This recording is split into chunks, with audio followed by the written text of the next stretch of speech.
Professor, uma das questões que eu gosto muito em fundos imobiliários é isso que você disse. A boa diversificação que a gente pode fazer, primeiro, com pouco dinheiro, com, sei lá, R$ 100, você já consegue montar até uma carteira de fundos imobiliários. Claro, com fundos base 10. Mas vamos colocar R$ 1.000, você já consegue montar uma carteira ainda melhor, com fundos base 100, fundos base 10. E a gente pode investir em shopping, lajes corporativas, enfim, N produtos, até fundos de papel. E aí eu vi um vídeo no seu canal e é sempre uma discussão em rodas de bares, em qualquer lugar. Por que você acredita que imóvel não é investimento ou quando imóvel é investimento, na opinião do professor Mira? Assim, primeiro a gente tem que definir o que é investimento, né? Porque imóvel para mim não é investimento. Porque, não, mas ele rende. Tá bom, a poupança é investimento, tá bom. Imóvel é um investimento ruim, como a poupança.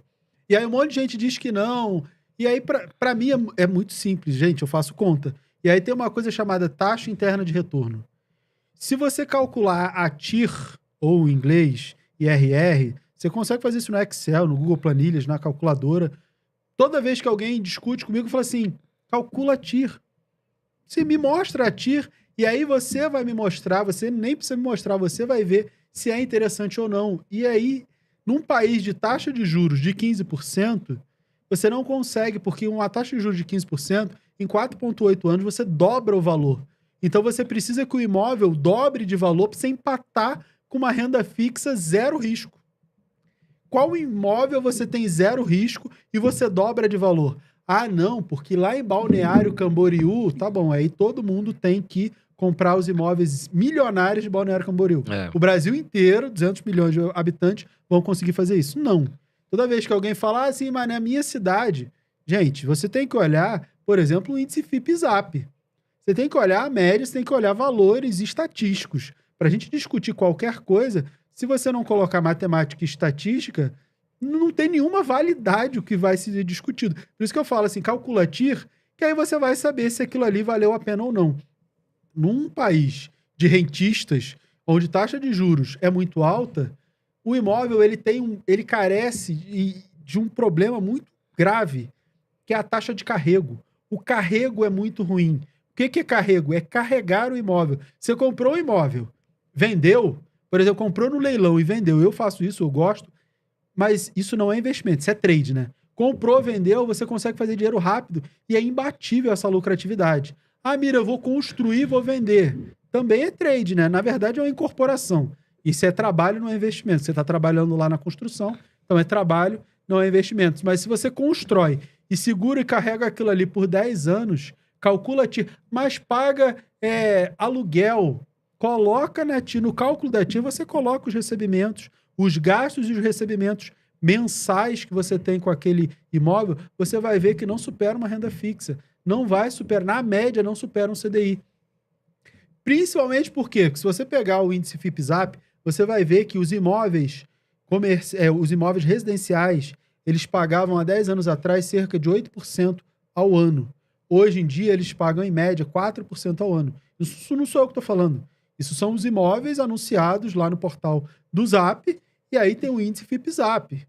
É estatístico. Desse valor, você ainda paga 27,5% de imposto de renda, dependendo do quanto você tenha de recebimento de aluguel. Então, o aluguel é pífio.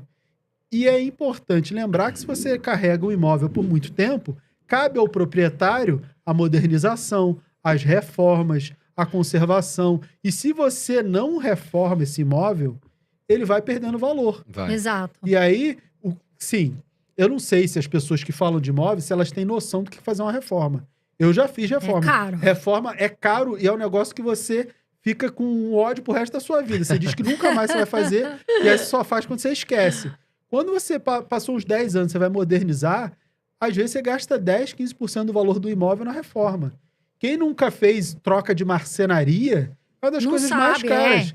Cara, isso quando não falta, né? Eu fiz marcenaria, acho que há 2 anos atrás, eu gastei acho que R$200 mil em marcenaria e nem mexi em cozinha. Foi só closet, banheiro e algumas coisas só de marcenaria. É muito caro. Fora revestimento. Então, as pessoas não botam isso na conta. Cabe ao proprietário a modernização para que aquele ativo continue tendo valor. E se você bota o dinheiro na renda fixa, você não faz nada. E aí, quando você compara a renda fixa com o imóvel, é muito complicado. Tem um outro ponto que as pessoas não pensam. Ah, mas o imóvel vai valorizar ao longo das décadas. Como é que acontece a valorização? Pensa assim, São Paulo. O centro de São Paulo, a Sé, aquela região extremamente degradada hoje, no passado era região nobre. Só que mudou e migrou para Paulista. E aí a Paulista hoje já não é grandes coisas, migrou para Vila Olímpia, o Itaim, ali. Só que o que que acontece? Aqui, uma região fica nobre, todo mundo Quer tem ir, né? tem interesse em construir como balneário, mas acaba o terreno. E aí, obrigatoriamente, você tem que construir em outro lugar. Quais os novos imóveis e mais modernos? Vão ser sempre esse outro lugar. E o lugar que era interessante deixa de ser. Isso é um processo que leva décadas, mas é óbvio que você vai ver degradação dos imóveis e perda de valor ao longo das décadas. Por isso que em imóvel a única coisa que você espera é que ele acompanhe a inflação. Só que se a inflação ela é muito menor do que a taxa de juros, cara, Você vai a renda perder. fixa sempre vai ser muito mais fácil. Esse, Sem dor de cabeça. exato. Teve um corretor que tava tentando me convencer a comprar um apartamento. E eu fiquei escutando, super legal, tal. Ele falou assim pra mim: não, vale a pena comprar o imóvel agora. Aí eu falei: aí conversa vai, conversa vem. Eu falei: a taxa de juros tá muito alta, 15%. Ele: não, mas não importa a taxa de juros, porque o imóvel tá mais barato. Falei: negativo. Tem imóvel que tá caríssimo, com a taxa de juros em 15%. Então não é sempre assim. O ciclo imobiliário é importante que a gente entenda. Que é o que você falou, tem que saber fazer o negócio. Porque às vezes a pessoa vai tentar fazer, ela faz errado. As pessoas me falam assim, mas você tem imóvel? Eu falei, claro, eu sou trader. Comprei no final de 2022, quando o Lula ganhou a eleição, um monte de gente querendo sair do Brasil, o Brasil vai acabar, vai virar Venezuela. Eu falei, paga à vista, tá aqui. O imóvel valorizou 30%. Eu sabia que estava barato, era um ciclo e a gente ia ter valorização por conta de inflação e um monte de coisa. Já quero vender, só tô esperando a Selic cair e vou Exato. vender. Eu moro de aluguel de boa, não tenho nenhum problema com isso. E eu compro para girar. Eu preciso morar. Então, para mim é como operar. Eu tô operando comprado, a hora que for necessário eu opero vendido, alugo para morar e tá tudo bem. Eu tenho imóvel fazendo trade. Mas eu fiz obra? Lógico, valorizou o imóvel. Comprei um imóvel que a modernização valorizaria o imóvel e eu fiz isso e ele valorizou, era óbvio. Mas, quando você tem uma taxa de juros alta, o imóvel, de fato, você consegue comprar mais barato. A taxa de juros cai, você tem uma valorização do imóvel. Para quem vai comprar financiado, quando a taxa de juros está alta, você tem uma parcela menor. Quando a taxa de juros cai, você tem, normalmente, a mesma parcela ou muda pouca coisa. Por quê? Porque a parcela está num valor mais por conta dos juros, o imóvel está barato, e aí o juro cai, o imóvel aumenta de valor e a tua parcela acaba não mudando muito. Mas Muita gente espera cair a Selic para comprar o imóvel, mas, assim, financiado não muda tanto. E à vista fica mais caro. Mas, por exemplo, Mira, uma das coisas que me falam muito, acho que para você também. Aquela pessoa que ganha pouco no Brasil, né? Ganha ali o seu ganha pão, vamos dizer assim. É interessante para ela entrar naquela, por exemplo, Minha Casa Minha Vida, comprar um imóvel, porque tem muita gente que ainda vive de aluguel, mesmo tendo aquele pouco dinheiro, né? O que você acha disso? Porque a gente recebe muito essas comparações. Eu tenho um vídeo no meu canal até explicando isso aí, que tem gente que diz que tem que morar de aluguel e tem gente que diz que tem que... O rico diz que tem que morar de aluguel e o pobre diz que tem que comprar casa. Eu brinco muito com o Duda, meu amigo primo pobre. O que acontece? Matematicamente, imóveis de baixo valor, ou seja, Minha Casa Minha Vida, 100 mil, 200 mil, 300 mil, eles têm um aluguel percentualmente muito maior, porque você tem uma demanda muito maior por esse tipo de imóvel. Imóveis de valores mais altos, mais próximo de 1 milhão, o aluguel ele tende a ser 0,3%, 0,25%, às vezes 0,4% do valor do imóvel. Então, para quem tem mais dinheiro, vai comprar um imóvel de 1 milhão para cima, o aluguel faz total sentido, porque você deixa o seu dinheiro lá no fundo imobiliário ou na renda fixa ganhando 1,2 líquido ao mês, você vai pagar um aluguel de 0,3. Agora, o pobre, ele vai, no Minha Casa Minha Vida, vai pagar uma taxa de 6, 7, 8% de juros e vai deixar de pagar 1% ao mês. Então, é muito mais barato para o pobre financiar. Se a pessoa é pobre, se ela vai comprar um imóvel até 300 mil, 350, até 500 mil, tem as novas faixas do Minha Casa Minha Vida, ela não tem nem o que pensar, é comprar financiado e ponto. O juro é subsidiado e é muito mais barato do que viver de aluguel. Pro rico, para quem... Não sei se dá para chamar de rico, né? Só porque vai comprar um apartamento mais caro, às vezes é o único Classe bem... média, vamos falar assim. Porque às vezes é o único bem que a pessoa tem e ainda vai comprar financiado. Então, a pessoa tem 1 milhão, ela é rica. Eu não chamaria de 1 rico, milhão hoje né? já não compra muita coisa, né? E se a pessoa... Dependendo de onde mora, E se né? for o único bem e ele ainda vai comprar financiado, o bem nem é dele, é do banco, É do né? banco, Então ele vai exato. juntar esse dinheiro. Mas para quem pensa em comprar um imóvel de 1 milhão, e se vai comprar à vista, vale mais a pena investir e morar de aluguel. Ah, eu vou comprar a prazo, financiado. Essa é uma outra questão, porque as pessoas discutem muito. Financiar, comprar ou morar de aluguel. Se você vai comprar financiado, não cabe nem a comparação entre o aluguel e comprar à vista, porque você não tem dinheiro para comprar à vista. Sim. E aí, a comparação que a gente faz entre alugar ou comprar à vista, considera aquele dinheiro da compra à vista estar investido. Se você não tem dinheiro para comprar à vista, então...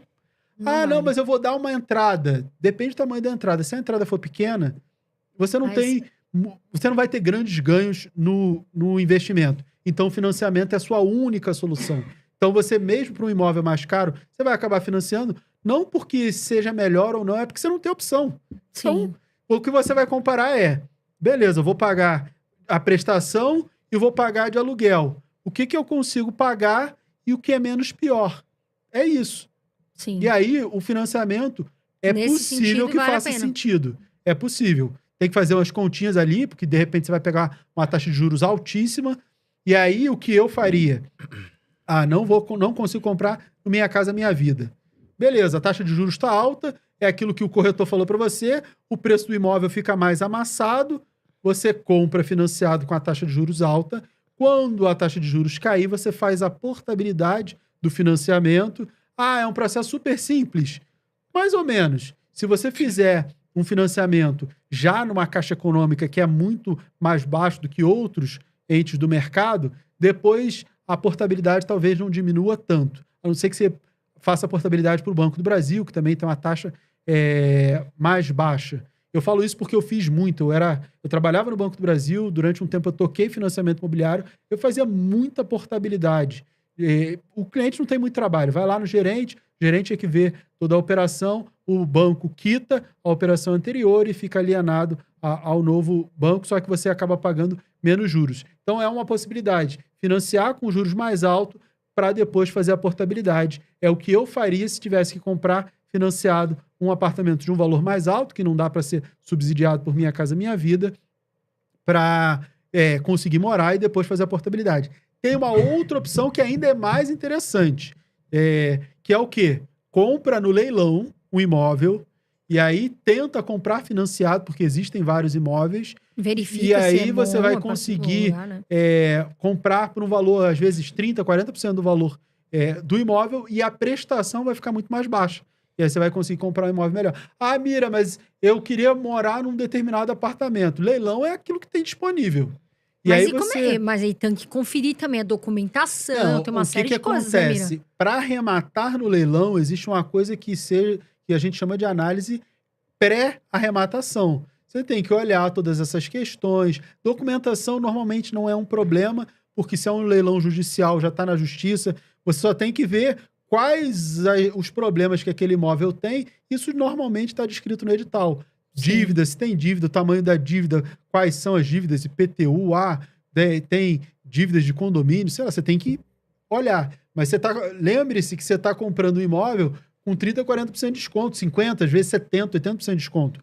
Não é à toa que tem um desconto. E se você quer ter essa oportunidade, algum trabalho você vai ter. Você não vai simplesmente, vou comprar super barato e tá lá.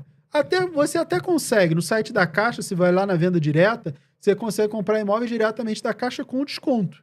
Mas vai ter em todos os lugares? Não, tem muito aqui em São Paulo, em lugares mais adensados, onde a Caixa faz mais financiamento, você tem mais oportunidade. E geralmente imóveis mais baratos, que infelizmente as classes mais pobres acabam comprando os imóveis mais baratos e sofrendo com a inflação, com o desemprego, com tudo isso e perdendo seus imóveis.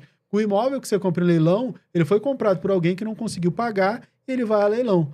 Ah, Mira, mas eu não consigo pensar que eu vou comprar um imóvel, eu vou ter que tirar a pessoa vai ficar fora, vai perder a sua casa, eu não vou dormir com isso. Tudo bem, pré-arrematação, você faz um estudo, vai lá, esse imóvel aqui é legal, vai lá, toca a campainha, pergunta pro porteiro se tem alguém morando, se o imóvel tá vazio. Pronto, tá vazio, você já não vai ter essa dor.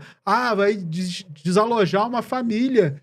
Beleza, se isso te faz mal, eu também não gosto. Então, quando arremata, eu olho lá. O último que eu arrematei era de uma empresa. A empresa comprou, deu um imóvel de garantia, não pagou a dívida com a Caixa, não era de ninguém, era de uma empresa, era vazio. Exato. Beleza, eu também não ia dormir tranquilo. Não, tô deixando um pai de família, criancinha, vai ter que morar na rua. Mas aí você vai lá e olha, faz a análise. Sim. Esse aqui me interessa, esse aqui não me interessa. Tem mais imóvel em leilão hoje do que gente para arrematar. Só que as pessoas olham assim, eu quero comprar no meu bairro. Eu quero comprar naquele prédio que eu sempre sonhei. Aí vai ser muito mais difícil. Sim. Provavelmente você não vai conseguir. Mas se você não tem condição de comprar do jeito que você queria, você tem que comprar do jeito que dá. E aí o leilão é pensar com carinho nas possibilidades. É bom pro investidor, né? Que quer comprar, fazer o trade, como você falou. Sim. Comprar muito barato e vender o mais rápido possível.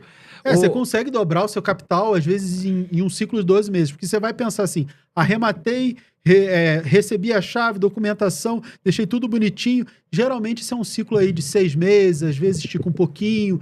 Então pensa que em um ano você vai conseguir fazer esse ciclo de arrematou, vendeu uma vez ou até 2.